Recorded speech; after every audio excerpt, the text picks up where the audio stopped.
Hey everyone, welcome back. In this video, I'll show you how to fix the DNB card decline error.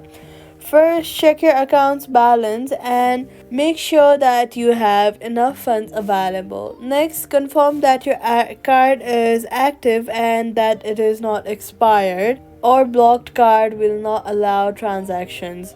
Then, swipe up from the bottom of your screen, look for DNB, swipe it away, closing it completely. Wait for a few hours and reopen the app.